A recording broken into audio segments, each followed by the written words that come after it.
একদা এক সময় আমার এই মুখমণ্ডলীতে কোনো গোপের অস্তিত্বই ছিল না, আর ছিল না কোথাও 1000 পারমিশন। তখন শুধুমাত্র এই ভ্রমণের বইগুলোই ছিল একমাত্র ভ্রমণ সঙ্গী। তবে এখন সেসব প্রাচীন যুগের ঐতিহাসিক কথা, এখন শুধু ভ্রমণ করি না, ভ্রমণ করাই। Ladies and gentlemen.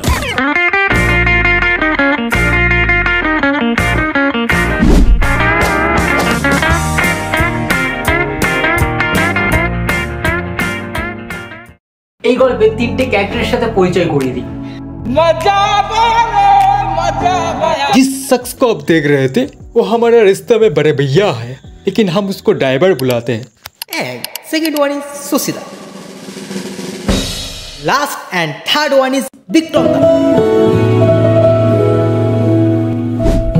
इन वादियों में टकरा चुके हैं हमसे मुसाफिर यूं तो कई। তো আজকেকার গন্তব্যস্থল টাকি। বাহ ভাই বাহ, আজকেকার ব্লগাররা নিজেরা ঘুরতে গেছে আর দর্শককে জিজ্ঞাসা করছে জায়গাটার নামটা কি। আরে না না না, ভুল ভাবছি, জায়গাটার নাম টাকি।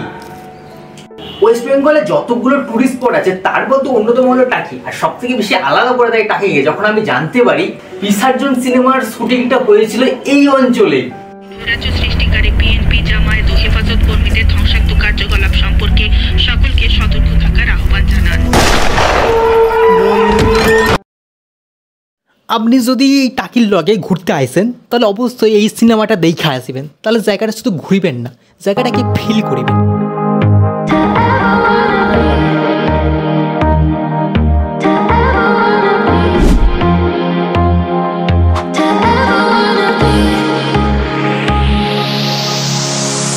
Nothing seems right, 'cause when you're born I lose my sight. It's harder at night, the curtain's drawn, can't show my eyes. Do you still think of me? I get a feeling you're lost in a dream. Told me I'm all that you need.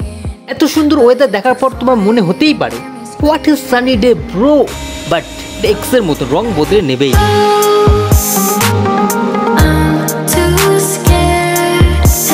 দেখো x ছেড়ে গেলে জীবন চলবে না তা তো নয়, তেমনই বৃষ্টি এসছে বলে আমাকে আটকে যাবো তাও তো নয়। বললাম রেনিকর, বেরোলাম টাকি। ইন্ডিয়ার হচ্ছে শেষ প্রান্তে এসে তোমাদের কি মুখ হয়েছে?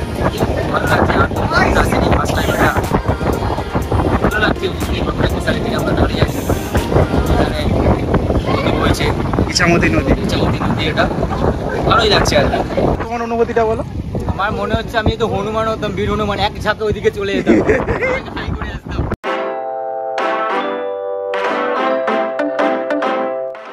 টাকি থেকে প্রায় 8 কিলোমিটার দূরে অবস্থিত ছিল গোলপাতা ফরেস্ট, আর গোলপাতা ফরেস্টের মধ্যে ছিল মিনি সুন্দরবন। এই মিনি সুন্দরবন পৌঁছাতে গেলে আমাদের প্রথমে এই সাঁকোটাকে পেরোতে হবে। এই পাকা সাঁকোটা পেরোনোর পর যখন আমি বনে ঢুকলাম, বনে ঢুকের মাঝখানে আমি দেখলাম আলাদাই প্ল্যানেটে চলে এসেছি। চারিদিকে সবুজ, আর মাঝখানে সরু আকাশ বয়ে গেছে, আর মাঝে মাঝে কোনো পাখির কলরব। আর ভাবতেই অভাব লাগে এই বন আর এই সামনে নদীটা পেরোলেই আমাদের প্রতিবেশী দেশ বাংলাদেশ। সুন্দরবনে আসছে আর বাঘ দেখবো না তা হয়, এই বাঘকে পাশে নিয়ে চলতে শুরু করলাম। তো আমরা এখন আছি সুন্দরবনের মিনি সুন্দরবনের গোলপাতা ফরেস্টের মাঝখানে।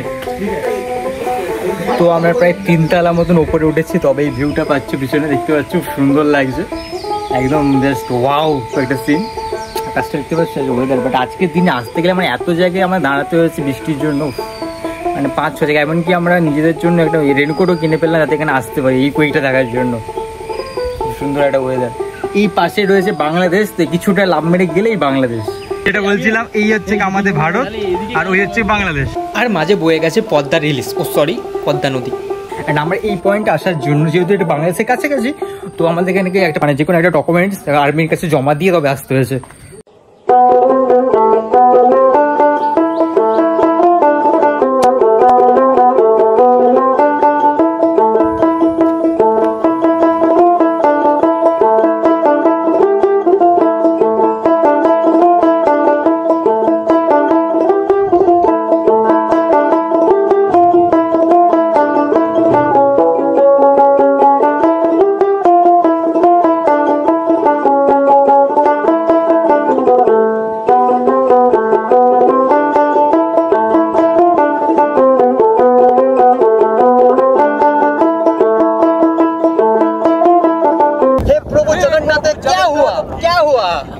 गला तो पानी आ गया, चारिदिक भीग गया, ভিকা ভিকা हो गया, बारिश आ गया और कुछ नहीं हुआ। গাইস আজকের ব্লগ এরকম ভাবে সমাপ্ত হচ্ছে, ভিজে ভিজে একটা ছোট্ট পোস্টারের মাধ্যমে আমি স্নান করে গেছি, যেটা তো 10 বছর ধরে করিনি, আজকে বৃষ্টি আমাকে স্নান করিয়ে দিয়েছে। এই সিনেমাটিক ব্লগ বানাতে থেকে প্রায় তো আমার 6 দিন লেগে গেছে, 5 দিন লেগেছে এডিট করতে, একদিন শ্যুট করতে। মানে অনেকে বলে বানিয়ে বলছে, ফালতু বকছি, এসব বলতেই পারে অনেকে, কিন্তু যারা আমার মতো বিজ্ঞানের ইউটিউবার বা এডিটার, যারা মোবাইল এডিট করো আমার মতো, তারা বুঝবে কি সমস্যাটা হয়। তো যদি ভালো লাগে ভিডিওটাকে লাইক করে কমেন্ট করে জানাও কে কোথা থেকে দেখছো। আমাকে যদি চিনে থাকে অবশ্যই আমাকে তার নামটা লিখে দাও, আমি তো লাইক করে দেবো।